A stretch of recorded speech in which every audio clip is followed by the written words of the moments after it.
We're back to the Neil Haley Show and also the Media Giant Effect, and I'm excited to welcome to the show CEO Tonya McKenzie of Sand & Shores. Tonya, thanks for stopping by. How are you? I am awesome. Super happy to be here with you. Thanks for having me. Absolutely. So let's talk about your entrepreneurial journey. How did that start for you? Well, let's see. I was lucky enough to spend the first 20 years of my career working for-profit and nonprofit organizations in marketing, communications, PR, and such. My biggest impact came when I was with the YMCA. It's a nonprofit, but what you learn early on is that when companies do not have budget, the first thing that goes is what? Marketing. Okay, well, no one can buy from you or patronize your business if they don't know who you are. So we helped raise over $1 million using PR at the YMCA. When I moved to Southern California, I was with a publishing company, Southland Publishing, which is great. They've been doing the same thing for over 40 years, but it was also called the Silicon Beach. So we weren't really using as much technology as you would think. I went from the Silicon Valley to Silicon Beach. They weren't using much technology. And it started bothering me about how many companies spend money on advertising and marketing, but they don't really get their ROI. So I started Sand & Shores, particularly to be able to work with businesses and entrepreneurs so that they could start really understanding PR marketing, social media, and technology, and get their ROI from it, really understand what they're purchasing and making sure that they are really getting what they're paying for. And that's the key thing. Get what they're paying for. Results. A lot of times people are going to promise specific things and then they just don't happen.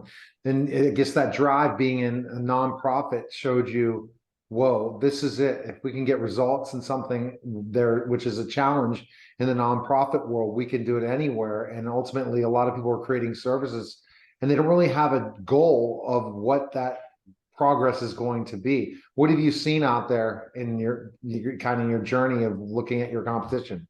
A few things. One is that public relations, well, communications and then public relations, it's very abstract. So people assume it's the glitz and glamour, but it's really the minutia of it that people don't understand, which is what they really need. They think it's the cameras and the lights, but what it really comes down to is them getting their public, many times they don't know who their public is, to know, like, and trust them so that they will patronize them and spend money with them as opposed to their clients. But again, many people don't understand. They just hear these cliche words. There's a lot of cliche words out there, right? And you're like, oh, I want that. You don't even know what you're saying that you Exactly. want. It's the buzzwords as I have on my Buzzword. website, because they come up with these buzzwords and they say these things and then the client has no idea. They really have no idea. And what is going to be the ultimate result? Because it's really looking at each individual client's different. They have a different audience. You define that audience and look at that, and this is the problem. There's so many different buckets. There's a bucket, hey, this they do social media management and they might do SEO and they might do websites, but yet ultimately it's just really cookie cutter. And then there's other PR firms that, hey, we do this, we get them on different shows, teach them media relations, different things, but then they don't understand the other side of it. So I think, Tonya, that's where you call yourself boutique, because you look at those and put it together in the way you'd like to have it. Am I correct? Absolutely. And we spend time educating the client. We've learned that over time, there is going to be a level of education that actually takes place, right? And especially if you're a small business, your budget is small, so you don't have excess funds to just keep throwing at something. You need to understand what you are spending your money on and the end result. We actually took our services and tailored it down to be project-based, so people can stop having these broad ideas about what they should be getting from PR and media, and really tailor it down to what is it that you are trying to do. Now let's reverse engineer that and make it happen using communications and thought leadership. Yeah, because they can come up with 62 different ideas and say, oh yeah, I saw what happened here on Instagram. I saw this Twitter thing, or what's going on with these funnels, or, I have, how can I build my email list? But they're not looking at the bottom line. It's the business again to make money. It's about ROI, about having a result through their marketing that leads to their sales.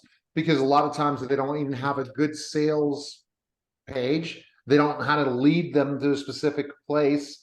And yet say, hey, I've done all these different things. I just did all these radio shows, or I did all these podcasts, or I did this and that, and I didn't get anyone to buy.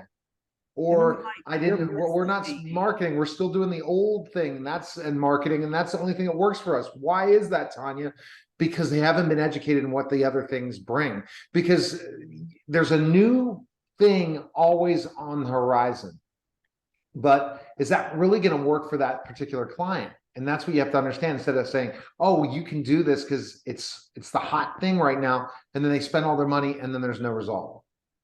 It's very cliche. That's really all I can come up with. I have to tell people all the time, Instagram isn't a real place. You can't go there. Okay. We have to really talk about your message and your brand. Like, who are you? Who are you? What do you want to be known for? So you can't just be saying these cliche words, throwing them out on different social media platforms. Your social media should all be uniform. Is your look uniform? Do they go to one place and they go to the next place and they can't even decipher if that's the same company or the same person they're dealing with? So there's a lot of education that goes along. By the time they're done with us, they have a very thorough understanding of what needs to happen consistently. So consistency becomes a thing. How are you doing this? What is your system? What is your process? Who is your client? How are you talking to them? How are we getting messages to them on a regular basis? So it really comes down to educating and teaching, because you don't have an endless budget. Even if you're the best company, you still want to understand what's supposed to happen and know that you and your clients represent the company. Not your client, your employees also represent the company. That is also a conversation. Okay, well, you can't be saying one thing and then your marketing person is saying something else, exactly, and your salespeople are saying something else. So it really comes down, I guess, the best way to tie a bow around it is messaging. What is your message and how are you getting it out to your public? Would you say that you work mostly with businesses, Tonya? What would you say?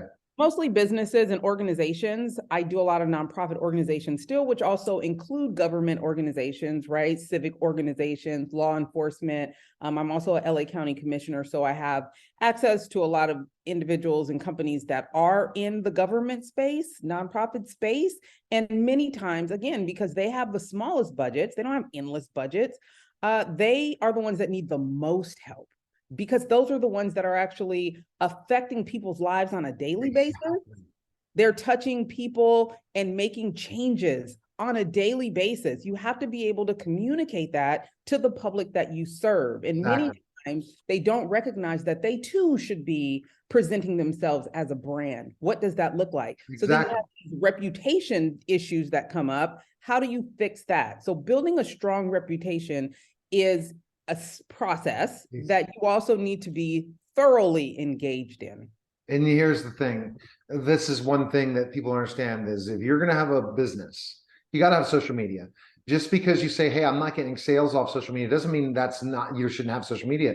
People make decisions not on the first time they see you, 7 times they see you. 7 times. So let's just say someone wants to refer you, right, to your business. Okay. Before they go, what are they going to do? They're going to go to their Facebook page. They're going to go to their website. They're going to go to many different places. If they're turned off by one of them, Tonya, are they going to buy? Are they going to show up? No.